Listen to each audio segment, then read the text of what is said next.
액션 let's go 저 건물을 찾으러 Assalamualaikum warahmatullahi wabarakatuh.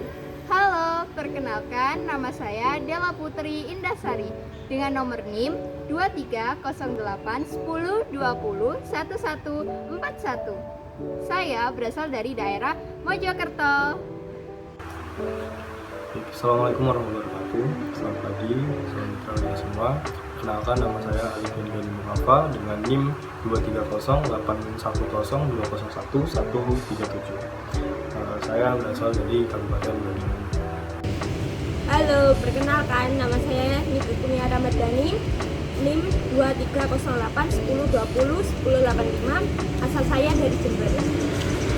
Perkenalkan, nama saya Muhammad Rafif Pramudita Wibokso dengan NIM 230810201098, berasal dari Gresik. Perkenalkan, nama saya Maulidia Rafiatul Zanah, NIM saya 2308102011130. Saya berasal dari Lumajang.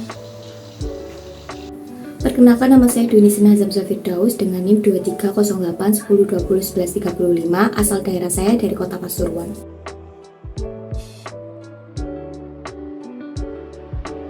Halo semuanya, izinkan kelompok kami untuk mempresentasikan makalah yang berjudul Prosedur Pendirian Perusahaan. Nah, jadi poin yang akan kami bahas yaitu ada 3. Yang pertama, definisi perusahaan. Yang kedua, bentuk kepemilikan bisnis dalam perusahaan. Serta yang ketiga, prosedur pendirian perusahaan. Nah, untuk definisi perusahaan sendiri itu terdapat 5 versi, diantaranya Terdapat beberapa pengertian perusahaan.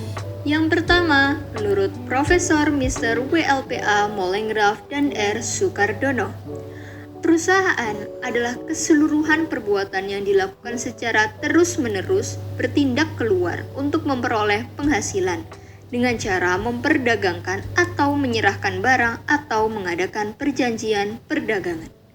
Yang kedua, menurut Molengraf, perusahaan adalah semua tindakan yang dilakukan secara terus-menerus dalam produksi suatu produk yang nantinya akan dipasarkan atau mengadakan perjanjian komersial untuk mendapatkan keuntungan dari produk tersebut. Yang ketiga, menurut Swasta dan Sukojo, perusahaan adalah organisasi dalam bidang produksi yang menggunakan dan mengkoordinasikan sumber daya ekonomi untuk memenuhi kebutuhan secara menguntungkan. Yang keempat, menurut Murti Sumarni dan John Subrihanto, pengertian badan usaha menurut Murti Sumarni adalah suatu unit kegiatan produktif yang mengubah sumber daya ekonomi untuk menyediakan barang dan jasa kepada masyarakat dengan tujuan mencari keuntungan dan memuaskan kebutuhan masyarakat. Dan yang terakhir, menurut Undang-Undang Nomor 3 Tahun 1982 tentang Wajib Daftar Perusahaan Pasal 1 Huruf B. Perusahaan adalah setiap bentuk usaha yang menjalankan setiap jenis usaha yang tetap dan terus-menerus dan yang didirikan, bekerja, serta berkedudukan dalam wilayah negara Republik Indonesia untuk tujuan memperoleh keuntungan. Bentuk-bentuk kepemilikan bisnis dalam perusahaan. Yang pertama, perseroan terbatas atau bisa disebut dengan PT. Pengertiannya, perseroan terbatas adalah badan hukum yang merupakan persekutuan modal, didirikan berdasarkan perjanjian, melakukan kegiatan usaha dengan modal dasar yang seluruhnya terbagi dalam saham-saham dan memenuhi persyaratan yang ditetapkan dalam Undang-Undang Nomor 40 Tahun 2007. Adapun ciri-ciri perseroan terbatas yaitu kewajiban terbatas pada modal tanpa melibatkan harta pribadi, modal dan ukuran perusahaan besar, kelangsungan hidup perusahaan PT ada di tangan pemilik saham. Yang kedua, kelebihan perseroan terbatas, yaitu harta dan aset pribadi lebih aman dikarenakan PT merupakan badan hukum yang dianggap sebagai entitas tersendiri. Modal mudah diperoleh dikarenakan saham mudah diperjualbelikan. Kepemilikan perusahaan mudah diganti tanpa membubarkan perusahaan.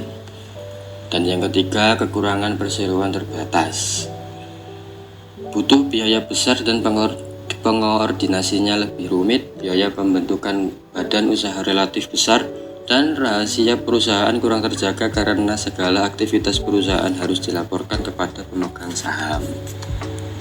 Saya akan menjelaskan tentang bentuk kepemilikan ke perusahaan, yakni persekutuan komanditer atau CV. Untuk pengertiannya sendiri, persekutuan komanditer atau CV adalah bentuk badan usaha yang dimiliki oleh satu atau beberapa mitra.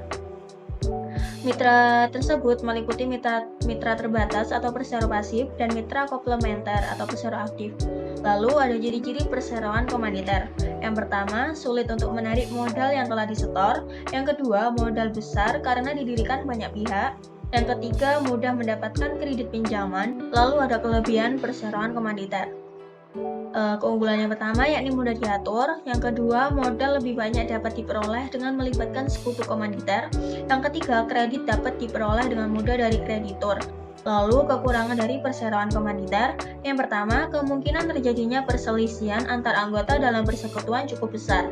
Yang kedua, tanggung jawab mitra tidak sama. Yang ketiga, ada kemungkinan penipuan mitra aktif. Selanjutnya ada perseroan swasta. Untuk pengertiannya sendiri, kepemilikan tunggal adalah bisnis yang dijalankan dan dikapitalisasi oleh satu orang sebagai pemilik dan manajer. Hutang perusahaan adalah hutang pemiliknya.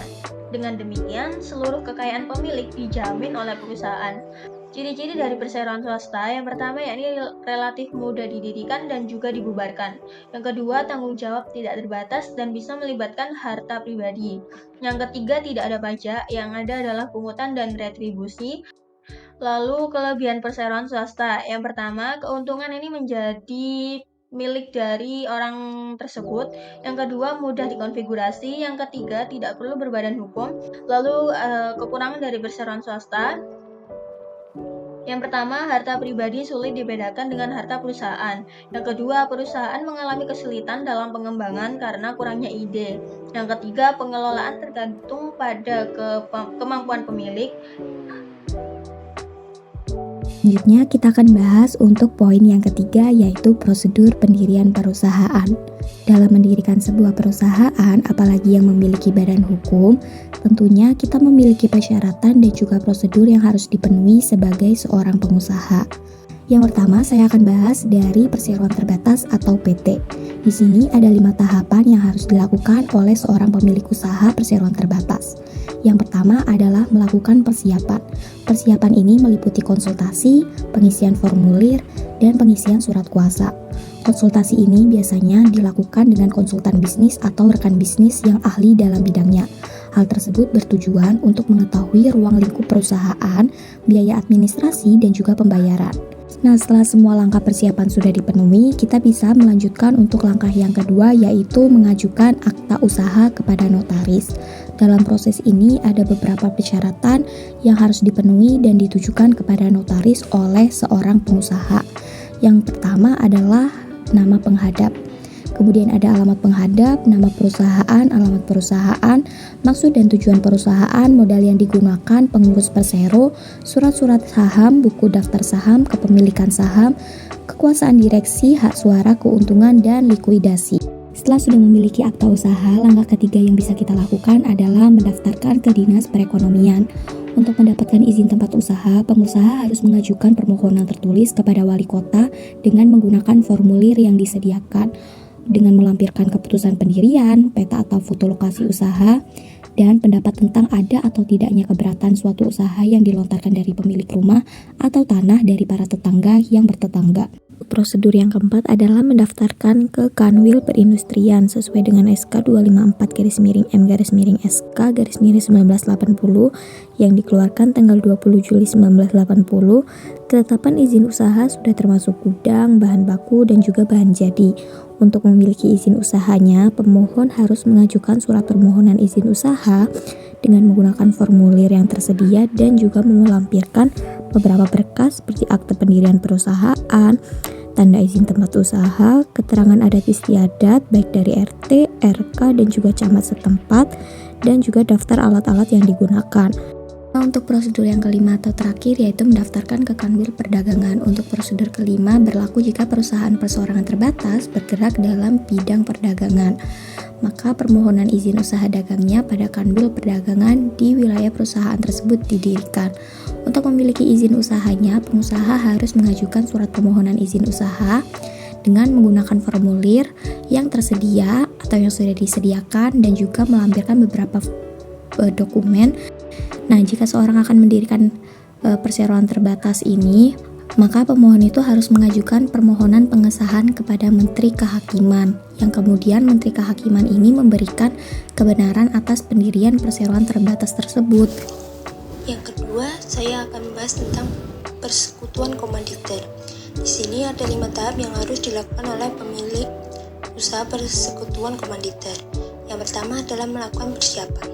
Persiapan ini meliputi konsultasi, pengisian formulir, dan pengisian surat kuasa, yaitu mendaftarkan ke pengadilan negeri. Jika akta notaris tersebut telah selesai, bisa didaftarkan ke pengadilan negeri di wilayah perusahaan tersebut didirikan. Mendaftarkan ke Dinas Perekonomian dan Perindustrian. Untuk memiliki izin tempat usaha persekutuan komanditer, keterangannya sama dengan izin tempat usaha perseroan terbatas, Kanwil Perindustrian atau Kanwil Perdagangan. Yang pertama, mendaftarkan ke Kanwil Perindustrian. Untuk memiliki izin usaha persekutuan komanditer, keterangannya sama dengan izin usaha perseroan terbatas.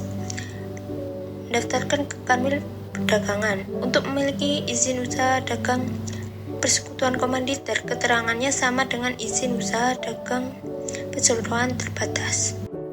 Yang ketiga ialah perusahaan perseorangan. Perusahaan perseorangan sendiri juga melalui 5 tahapan. Yang pertama melakukan persiapan, yang kedua memohon akta notaris, yang ketiga didaftarkan ke pengadilan negeri, yang keempat didaftarkan ke Dinas Perekonomian, serta yang terakhir ialah didaftarkan ke Kanwil Perindustrian atau Kanwil Perdagangan. Demikian presentasi dari kelompok kami, semoga apa yang dapat kita sampaikan menjadi ilmu tersendiri untuk rekan-rekan yang telah menonton. Sekian, terima kasih. Wassalamualaikum warahmatullahi wabarakatuh.